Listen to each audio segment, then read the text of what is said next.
सीताराम सभी को और मेरे नए व्लॉग में आप सबका बहुत बहुत स्वागत है। और ये सुबह का टाइम है और सारे कामों से फ्री होकर नहा धोकर पूजा पाठ सब करके और मैं लगी हूँ नाश्ते की तैयारी करने में यहाँ पर।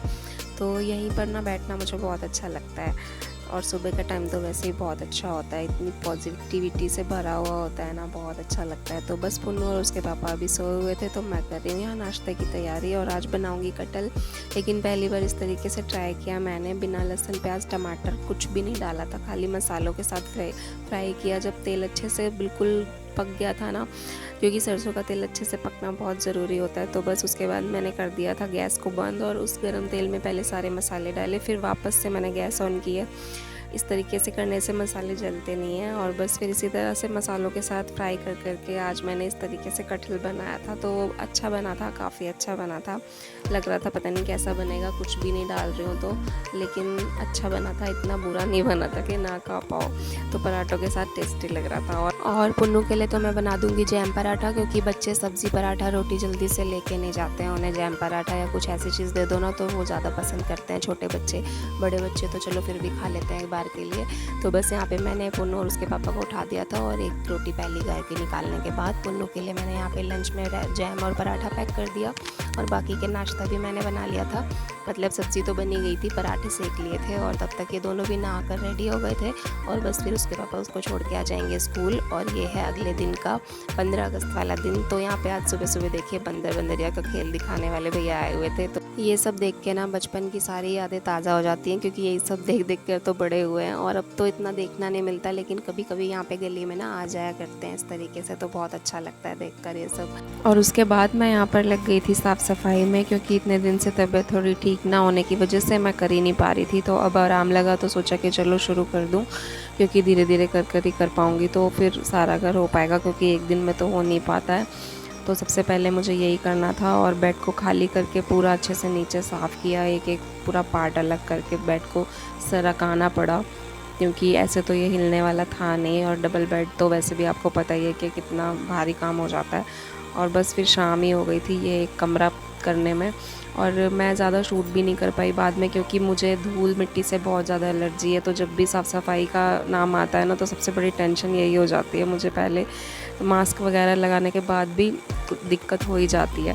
तो बस फिर मैं ज़्यादा शूट ही नहीं कर पाई और शाम हो गई थी ये एक कमरा करने में ही। तो बस उसके बाद नहा धोकर सारा काम निपटा कर मैं यहाँ आ गई थी खाना बनाने के लिए। और शाम को मैंने यहाँ पर बनाया था खाने में गट्टे की सब्ज़ी और साथ में रोटी। इतना थक जाने के बाद और कुछ समझ नहीं आ रहा था कि क्या बनाऊँ, तो यही बना लिया। पहले तो मैं सोच रही थी कि दाल चावल बना लेती हूँ सिंपल, लेकिन 2 दिन से मतलब 2 दिन से चावल ही, कभी कुछ चावल ही बन रहे थे 2 दिन से। तो इसलिए मेरा मन नहीं किया, तो मैंने सोचा नहीं रोटी बनाऊँगी। तो रोटी के साथ और कुछ समझ नहीं आ रहा था, क्योंकि मैं सब्ज़ी लेने भी नहीं जा पाई हूँ 1-2 दिन से, जैसा कि मैं बता रही थी कि तबीयत ठीक नहीं है इस वजह से। तो बस सिंपल सी टमाटर के साथ बनाऊंगी गट्टे की सब्ज़ी और रोटी, और लहसुन प्याज तो डालना नहीं है क्योंकि अभी सावन चल रहा है, तो सावन में ये सब बंद रखती हूँ मैं। और अब तो इतने दिन हो गए हैं ना, क्योंकि इस बार सावन भी इतना लंबा 2 महीने का है पूरा है, तो अब इतने दिन हो गए ना, तो अब ऐसा लगता है कि प्याज लहसुन जैसे ना भी खाओ तो चलेगा, ऐसे हो गया है। अभी तो आदत सी पड़ गई है, जैसे ये कह लो आप। तो बस यहाँ पर गट्टे भी बॉईल हो गए थे, तो फिर उसके बाद मैंने इनको कट कर लिया था।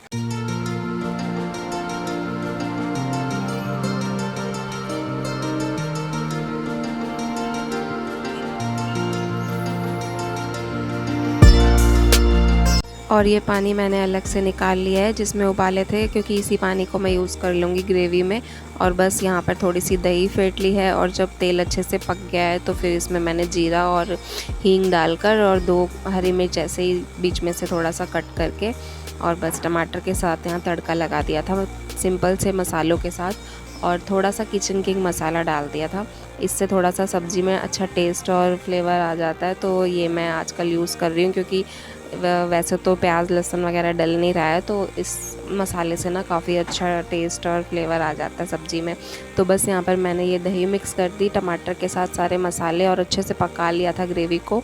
और उसके बाद मैंने बॉईल होने के बाद डाल दिए थे गट्टे, और गट्टों के साथ फिर दोबारा से इसको लो फ्लेम पर पकने के लिए रख दिया था। ऊपर से थोड़ा सा गरम मसाला और डाला, फ्रेश हरा धनिया, और बस इतना सा ही।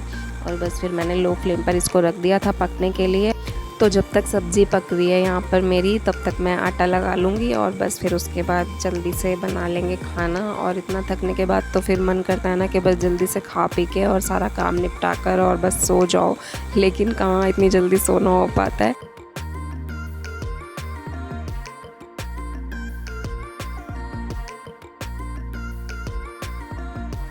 तो सब्ज़ी मेरी यहाँ पर पक गई थी और बस उसके बाद यहाँ पर मैंने कल के छोले भी रखे थे, तो इन्होंने बोला कि वो भी अगर है तो गरम कर लेना, क्योंकि अच्छे बने हुए थे, तो ये कह रहे थे मुझे थोड़े से वो भी दे देना साथ में। तो इस तरह से सब्ज़ी भी यूज़ हो जाती है, वेस्ट नहीं जाती। वैसे तो जल्दी से सब्ज़ी मैं उतनी ही बनाती हूँ, मतलब बचती नहीं है कि खाना बचे और 1-2 दिन खाना पड़े, ऐसा नहीं होता है। लेकिन कभी बच जाती है तो फिर यूज़ तो करनी है, उसको फेंकने का मन नहीं करता है। इस तरीके से इतनी मेहनत से कमाया जाता है, तो इस तरीके से खाना फेंकना बहुत बुरा लगता है। तो बस फिर यहाँ पर मैंने गरम कर लिए थे छोले भी और साथ में रोटियाँ भी सेक ली है। तो आ जाइए आप लोग भी खा लीजिए गर्मा गर्म खाना और हमारे साथ कर लीजिए आज का डिनर। डीप क्लीनिंग करने का ना सबसे बड़ा रीज़न फ़िलहाल मेरा ये था, क्योंकि मुझे अभी क्या कहते हैं, बारिश के मौसम में ना आपको पता ही है कि कितनी सफाई कर लो लेकिन फिर भी एक अलग सा घर में रहता ही है सीलन जैसा। और इतना खुला तो घर है नहीं कि हाँ चारों तरफ से बहुत हवा लग रही है या ये वो कुछ भी। तो बस इस वजह से मेरा मन था कि मैं अच्छे से डीप क्लीनिंग कर डालूँ थोड़ा थोड़ा करके, तो बस इसीलिए मैंने शुरुआत कर दी। और यहाँ शाम के टाइम में सारा काम ख़त्म करने के बाद, जैसा कि मैं आपको बता रही थी, काम तो निपटने वाला है नहीं, तो मुझे पायदान भी धोने थे। तो सोचा कि यहाँ बालकनी में ही लगाकर पाइप वॉशरूम से, क्योंकि बाथरूम में इतना नहीं धुल पाता है अच्छे से, तो बस यहाँ पर मैंने धो डाले थे और यहाँ पर रख देती। रात भर पानी निकल जाएगा तो ये सुबह तक फिर मैं फैला दूँगी इनको। तो बस यहाँ पर मैंने बालकनी वगैरह भी धो डाली थी। और पुन्नू कह रहा था मेरा बेटा कि आपने मम्मी मेरा टेडी बेयर नहीं धोया, इसको नहीं नहलाया। मैंने कहा बेटा कल नहला दूँगी इसको, अभी बहुत थक गया है। तो बस आज के व्लॉग में इतना ही। अगर अच्छा लगा हो तो लाइक और सब्सक्राइब करना मत भूलिएगा। मिलते हैं जल्दी एक नए अच्छे से व्लॉग के साथ में।